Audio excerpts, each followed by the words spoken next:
Okay, ribosomes. Maybe you just watched my video about Jesus and proteins.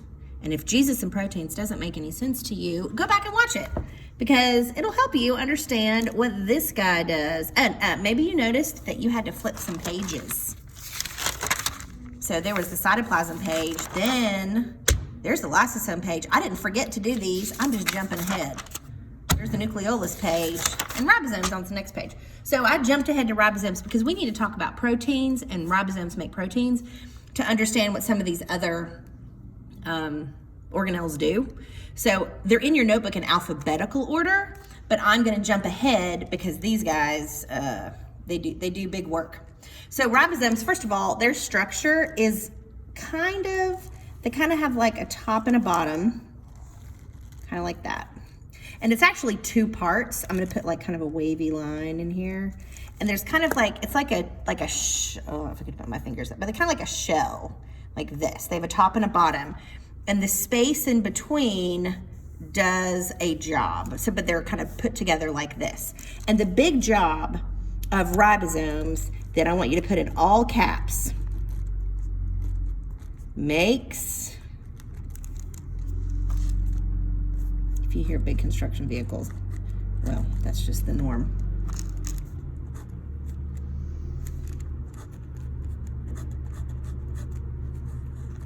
Makes proteins. Makes proteins. Remember, proteins are big, complex molecules that do work in cells. So that's what proteins are. And this guy makes proteins. Now, how they make proteins, the words protein synthesis, which means making proteins, is a cellular process, a process that happens in cells that I don't have to teach you.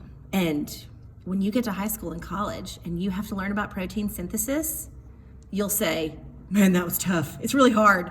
And there's a few things in the biology world that I am glad middle schoolers don't have to know. And protein making, what happens in this wavy line between these two parts, it ain't easy to learn. There's steps to it, but I'm glad I don't have to teach it. Anyway, so I'm gonna give you kind of the middle school overview description of what happens between the top and the bottom of a ribosome. It makes proteins.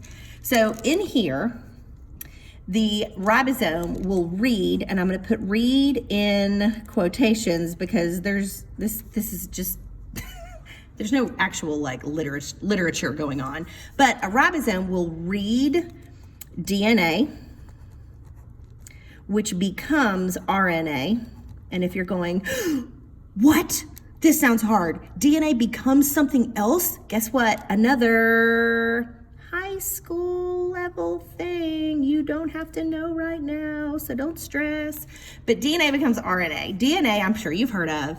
It's in your cells. It makes you, gives your eye color and your hair and how tall you're gonna be and how much you look like mom and dad and all that stuff. DNA stays in your nucleus. It doesn't come out. And so ribosomes are floating around in your cytoplasm. So your DNA gets copied, and the little copied parts of your DNA that code for a protein are called RNA. So, and I kind of did a really baby pool version of what this situation is, but DNA is what's in your nucleus. It makes you, and it codes for stuff, and the stuff that it codes for are proteins. So your DNA is like instructions. How about spelled? I did. Oh, I knew I was gonna do it wrong. Some truck outside just made a big noise and it scared me, and I was writing instructions. So instructions, sorry. So DNA are instructions for proteins.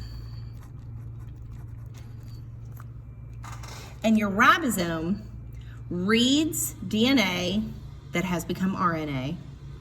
So your ribosome reads RNA, and it reads that RNA and makes a molecule right here that is called a protein. I know that sounds so complicated, but basically proteins are big honking molecules that do stuff in cells. big hunk of molecules that do stuff in cells. And the RNA is read, and it spits out this molecule that's like brrr, like this long chain of atoms that are stuck together and make a big honking molecule that do work. Proteins have to be a certain shape, and in some cases they have to be a certain shape and made out of the right stuff to work. Proteins are a lot like keys. They're a lot like keys. And if you have a key to your house, you know that if the key is the right shape, it'll open your front door. If the key is the wrong shape, it won't open the door. If you've ever tried to use a key for your house in somebody else's house, or you've tried to put a key in a lock that it wasn't made for, the key might get stuck, but it certainly won't open the door. So proteins are a lot like keys. They have to be made correctly. The DNA gives the instructions to make these keys, and these will move around inside of a cell and do work if they can fit in to the right places. Sometimes proteins are keys that are in the right shape, but they're made out of the wrong stuff. I always like to tell my kids, all right, can I make a key to your house out of steel? Well, yeah. Can I make a key to your house out of brass? Yeah. Can I make a key to your house out of butter? Well, no, that'd be weird. And if you have a key to your house that's made out of butter, I can make it the right shape, but you're not gonna be able to put it in the lock, and it's not gonna be able to do the work. So proteins have to be the right shape, and in some cases, they have to be the right shape and made out of the right stuff. And your DNA codes for that.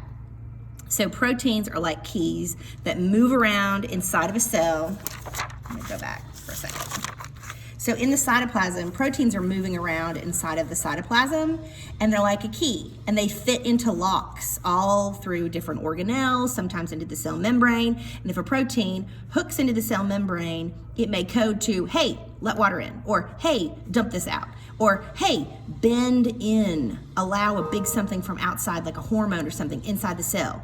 And so proteins, these big guys, these big molecules that do work in cells made by ribosomes, they read your DNA and they make those keys. They make them out of the right stuff, and they make them in the right shape. I'm gonna include a picture of a protein next to this video, and it's gonna look kind of like a slinky that got messed up by someone who doesn't know how to play with slinkies.